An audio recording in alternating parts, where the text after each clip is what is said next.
অৰুণোদয় আঁচনি নতুনকৈ আবেদন কৰিব বিচাৰিলে আপুনি কি কৰিব লাগিব সেইটো কৈ থৈ যাওঁ।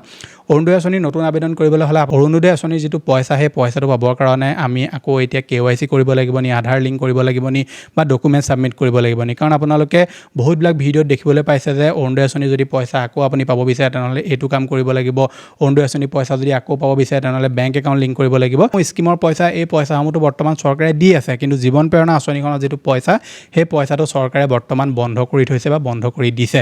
গতিকে আসাম 2.0 চেনেলটোৰ এটা নতুন ভিডিঅ'লৈ আপোনালোক সকলোকে পুনৰবাৰ স্বাগতম জনাইছোঁ।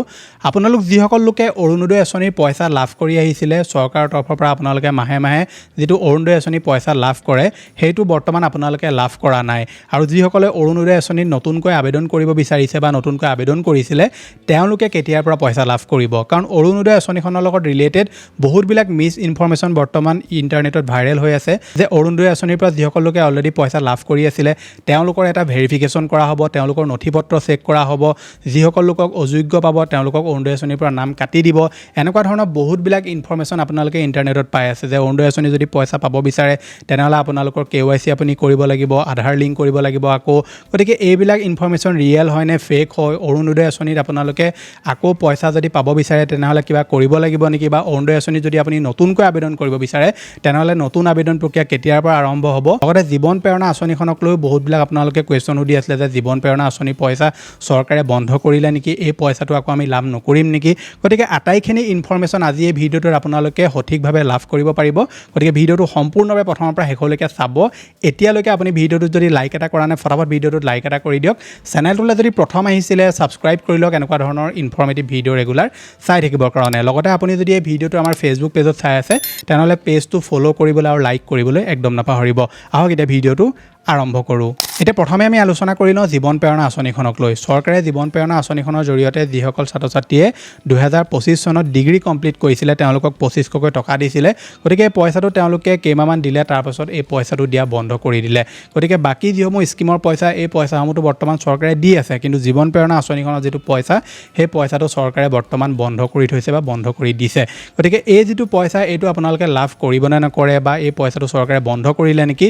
বহুতে মোক কমেণ্ট বক্সত কমেণ্ট কৰি সুধি আছিলে, ফেচবুকতে হওক বা হোৱাটছআপতে হওক, বহুতে ভিডিঅ' বনাবলৈও কৈ আছিলে। জীৱন প্ৰেৰণা যিখন আঁচনি এই আঁচনিখন চৰকাৰে বন্ধ কৰা নাই, সেইটো হৈছে আপোনালোকৰ প্ৰথম প্ৰশ্নটোৰ উত্তৰ যে চৰকাৰে এই আঁচনিখন এতিয়া বন্ধ কৰা নাই, কিন্তু চৰকাৰৰ কিছুমান প্ৰব্লেমৰ কাৰণে বুলি আপুনি ক'ব পাৰে তেওঁলোকে এই যিটো পইচা এই পইচাটো বৰ্তমান দিব পৰা নাই। গতিকে আপোনালোকে দেখিবলৈ পাইছে যে বৰ্তমান দেশত অকণমান কিছুমান প্ৰব্লেমো চলি আছে।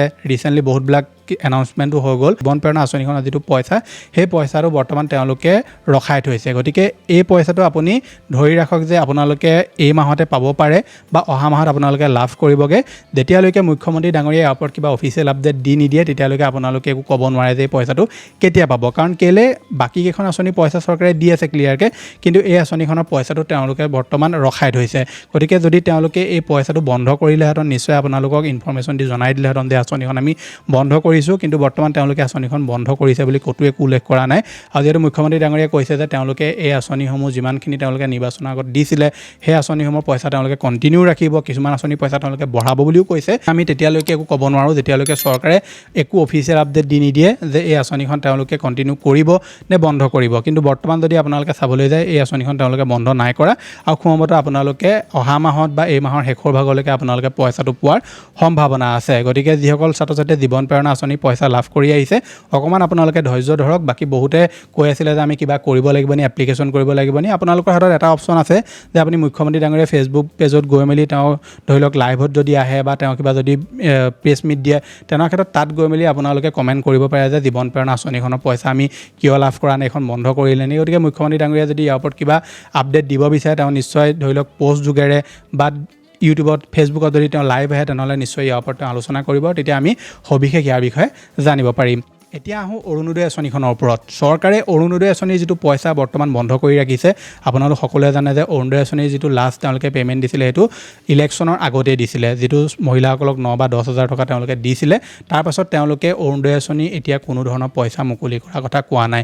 কিন্তু বহুতো লোকে মোক ইউটিউবৰ কমেণ্ট বক্সত সুধি আছিলেহি যে অৰুণোদয় আঁচনিৰ যিটো পইচা সেই পইচাটো পাবৰ কাৰণে আমি আকৌ এতিয়া KYC কৰিব লাগিব নি, আধাৰ লিংক কৰিব লাগিব নি বা ডকুমেণ্ট ছাবমিট কৰিব লাগিব নি। কাৰণ আপোনালোকে বহুতবিলাক ভিডিঅ'ত দেখিবলৈ পাইছে যে অৰুণোদয় আঁচনি যদি পইচা আকৌ আপুনি পাব বিচাৰে তেনেহ'লে এইটো কাম কৰিব লাগিব। অৰুণোদয় আঁচনি পইচা যদি আকৌ পাব বিচাৰে তেনেহ'লে বেংক একাউণ্ট লিংক কৰিব লাগিব।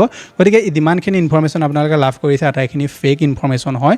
অৰুণোদয় আঁচনি যদি আপুনি পইচা ঠিকমতে লাভ কৰি আহিছিলে তেনেহ'লে আপোনালোকে অৰুণোদয় আঁচনি আকৌ পইচা পাবৰ কাৰণে কোনো একো আপুনি কৰাৰ প্ৰয়োজন নাই। চৰকাৰে বৰ্তমান এই যিটো পইচা এইটো ক্ল'জ কৰি ৰাখিছে, মানে তেওঁলোকে একদম বন্ধ কৰি দিয়া নাই।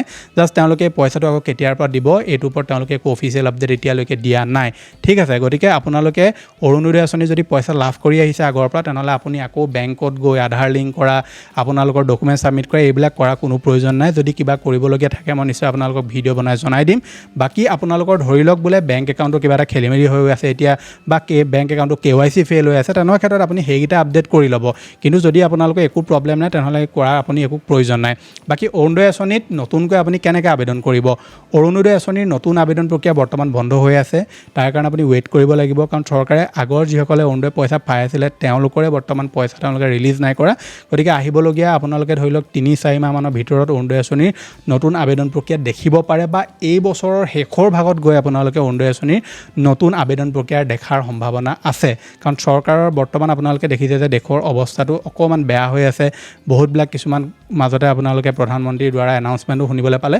গতিকে সেইফালৰ পৰা যদি আপুনি চাবলৈ যায় তেনেকুৱা ক্ষেত্ৰত আপোনালোকে এতিয়া অৰুণোদয় আঁচনিৰ নতুন আবেদন প্ৰক্ৰিয়া যে দেখিবলৈ পাব কম সময়ৰ ভিতৰত, সেইটো আশা কম। কিন্তু ঠিক নাই, চৰকাৰে ধৰি লওক দি দিবও পাৰে। যদি তেওঁলোকে অৰুণোদয় আঁচনিৰ নতুন আবেদন প্ৰক্ৰিয়া আৰম্ভ কৰে তেনেহ'লে মই নিশ্চয় আপোনালোকক ভিডিঅ' বনাই জনাই দিম। এতিয়া অৰুণোদয় আঁচনিত নতুনকৈ আবেদন কৰিব বিচাৰিলে আপুনি কি কৰিব লাগিব সেইটো কৈ থৈ যাওঁ। অৰুণোদয় আঁচনিৰ নতুন আবেদন কৰিবলৈ হ'লে আপোনালোকৰ ৰেচন কাৰ্ড মেণ্ডেটৰী হৈ থাকিবই লাগিব। আধাৰ আৰু ৰেচন কাৰ্ড লিংক থাকিব লাগিব, লগতে আপোনাৰ ভোটাৰ কাৰ্ড থাকিব লাগিব, আৰু আপোনালোকৰ ঘৰত যিটো বছৰি আয় সেইটো 2 লাখতকৈ ওপৰত হ'ব নালাগিব। ঘৰত গাড়ী ঘোঁৰা থাকিব নালাগিব, কোনো চৰকাৰী চাকৰিয়াল থাকিব নালাগিব, আপোনালোকৰ টেক্স পে' আপুনি কৰিবলগীয়া টেক্স পে' কৰা ব্যক্তি হ'ব নালাগিব। মানে যিসকলৰ ধৰি লওক আৰ্থিক অৱস্থাটো ভাল, তেওঁলোকে বছৰি এটা ভাল ইনকাম জেনেৰেট কৰে, তেওঁলোক অৰুণোদয় আঁচনিৰ কাৰণে যোগ্য নহয়। আৰু চৰকাৰে যদি বিচাৰে তেতিয়াহ'লে যিসকলে ধৰি লওক এইবাৰ অৰুণোদয় আঁচনিৰ পইচা পাই আছে তেওঁলোক যদি অযোগ্য বিবেচিত হয় তেনেহ'লে তেওঁলোকৰ নাম চৰকাৰে কাটিব। কিন্তু এতিয়া বৰ্তমান সময়ত তেওঁলোকে কোনো ছাৰ্ভে কৰা নাই বা কোনো ধৰণৰ তেওঁলোকে অৰুণোদয় আঁচনিৰ আগৰ যিসকলে পইচা পাই আছিলে তেওঁলোকৰ নাম কাটিম বুলি কোৱা নাই, বা তেওঁলোকক আকৌ ৰিভেৰিফিকেশ্যন কৰিম বুলি কোনো ধৰণৰ ক'তো একো আপডেট তেওঁলোকে দিয়া নাই। যদি ইয়াৰ ওপৰত তেওঁলোকে কিবা আপডেট দিয়ে মই নিশ্চয় আপোনালোকক ভিডিঅ' বনাই চেনেলত দি দিম। সেইকাৰণে আপুনি চেনেলটো ছাবস্ক্ৰাইব কৰি ৰাখিব। ফেচবুকত যদি ভিডিঅ'টো চাই আছে তেনেহ'লে নিশ্চয় আপোনালোকে পেজটো ফ'ল' কৰিবলৈ একদম নাপাহৰিব। মই লগ পাম এটা নতুন ভিডিঅ'ত। আজিলৈ ধন্যবাদ।